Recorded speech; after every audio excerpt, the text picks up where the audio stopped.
میں تجھے بتاؤں موسیٰ ان 3 واقعات کی حقیقت کیا ہے؟ کہنے لگے وہ جو کشتی کو میں نے توڑا کہ تختے توڑ ڈالے، اللہ نے مجھے جو تکوینی علم عطا کیا تھا اس علم کی روشنی میں مجھے پتا چلا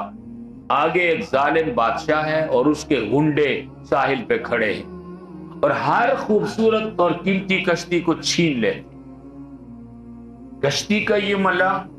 ایک مزدور آدمی ہے، اس کی بزر اوقات اسی کشتی پہ ہوتی ہے۔ بعض روایات میں آتا ہے اس کے 2 اپاہج لنگڑے بھائی تھے گھر میں، ان بھائیوں کو بھی پالتا تھا، اپنے بیوی بچوں کو بھی پالتا تھا۔ حضرت خضر نے کہا کہ اگر یہ کشتی اسی طرح اس جگہ پہنچ جاتی تو بادشاہ کے وہ گنڈے اس کو چھین لیتے، یہ بڑی خوبصورت کشتی تھی، تو اس بندے کا روزگار ختم ہو جاتا، یہ اپنے بیوی بچوں اور معذور بھائیوں کی کفالت کیسے کرتا؟ موسیٰ میں نے اس کے ساتھ ظلم نہیں کیا، اس کے ساتھ بھلا کیا ہے، اس کی کشتی کے تختے توڑ دیے۔ انہوں نے جب دیکھا کہ کشتی ٹوٹی ہوئی ہے، ان کا جانے دو، یہ ہمارے کام کی نہیں۔ آپ میں سے اگر کوئی کراچی میں رہا ہو، کراچی میں اگر نیا موٹر سائیکل لے کر کوئی آدمی آئے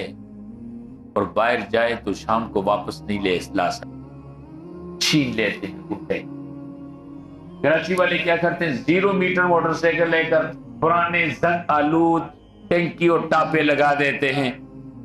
تو دیکھنے والے کو لگتا ہے یہ تو 20 سال پرانا موٹر سائیکل ہے، تو وہ اپنے موٹر سائیکلوں کو بچانے کے لیے ایسی حرکت کرتے۔ یہ آپ نے دیکھا ہوگا کبھی ہمارے ہاں وزیر اعظم صاحب کا جلسہ ہوتا ہے، پٹواریوں کو کہا جاتا ہے گاڑیاں بھی چاہیے بندے بھی چاہیے،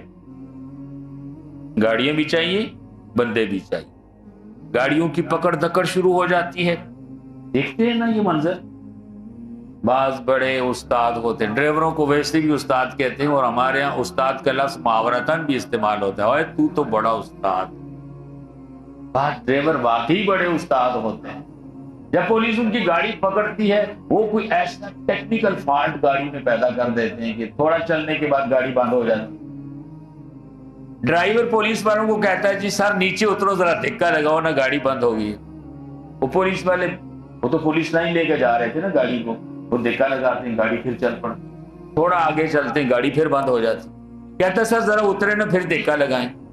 وہ نیچے اترتے ہیں، کہتے ہیں یار استاد ہم نے تو 100 گاڑیاں پکڑنی، ہمیں ٹارگٹ ملا ہے، ہم تجھے ان کو دھکے لگاتے رہیں گے، جا یار تو اپنا کام کر، تجھے ہم نہیں کہتے کچھ، جا۔ وہ گاڑی خراب نہیں ہوتی بلکہ پولیس سے بچانے کے لیے ایسی حرکت کرتا۔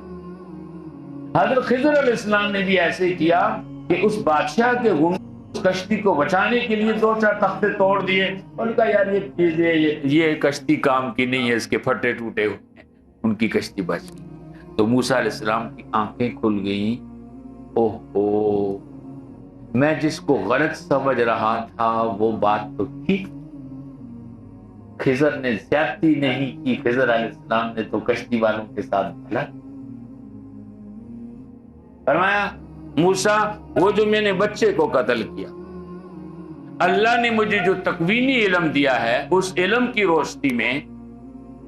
مجھے خبر ملی کہ یہ بچہ بڑا ہو کر کافر ہو جائے گا، جب یہ جوان ہوگا کافر ہو جائے گا۔ یہ ماں باپ کا اکلوتا بیٹا ہے، ماں باپ اس کے ساتھ بے انتہا محبت کرتے ہیں، جب یہ لاڈلا بچہ جوان ہو کے کافر ہوتا، اس کی محبت میں اس کا باپ بھی کافر ہو جاتا ہے، اس کی ماں بھی کافر۔ موسیٰ نہ میں نے بچے کے ساتھ ظلم کیا ہے نہ ان کے ماں باپ کے ساتھ ظلم کیا ہے، یہ بچہ ہے نا اس کو ہم نے مار ڈالا، میں تو نہیں مارتا، یہ تو خدا کا حکم، اب یہ معصوم ہے نا یہ جنت میں جائے گا۔ اس کے ماں باپ 2-4 دن اس کی محبت میں روئیں گے، دکھ کریں گے، پھر بھول جائیں گے، اور شاید اللہ اس کی جگہ اس کو اچھا بچہ بھی دے دے۔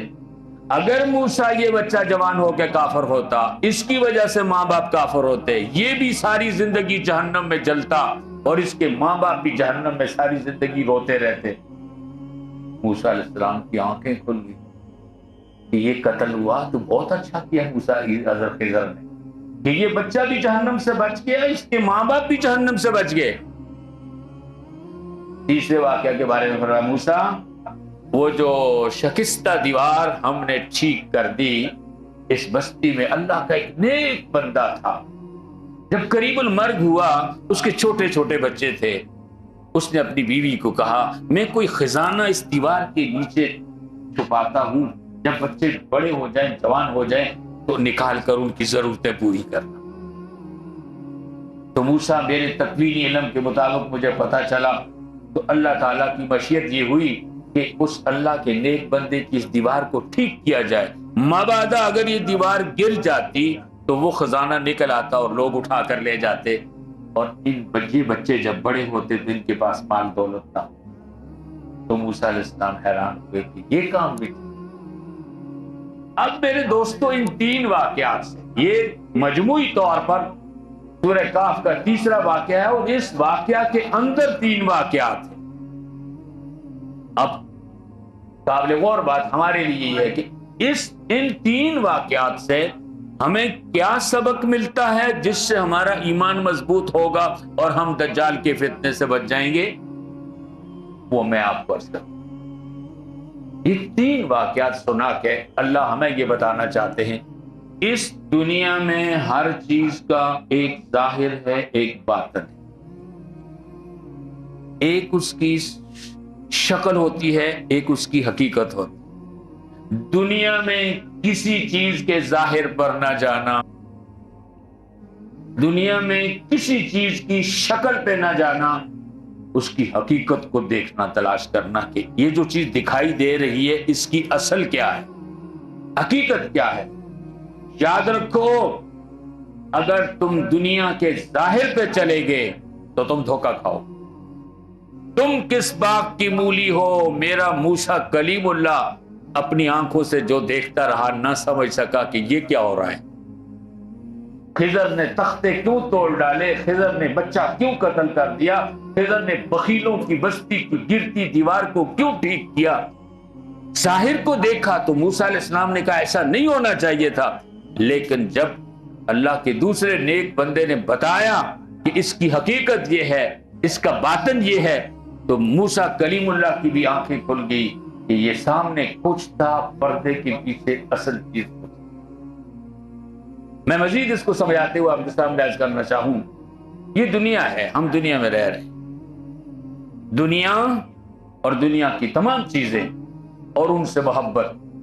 یہ تمام خطاؤں کی جڑ ہے۔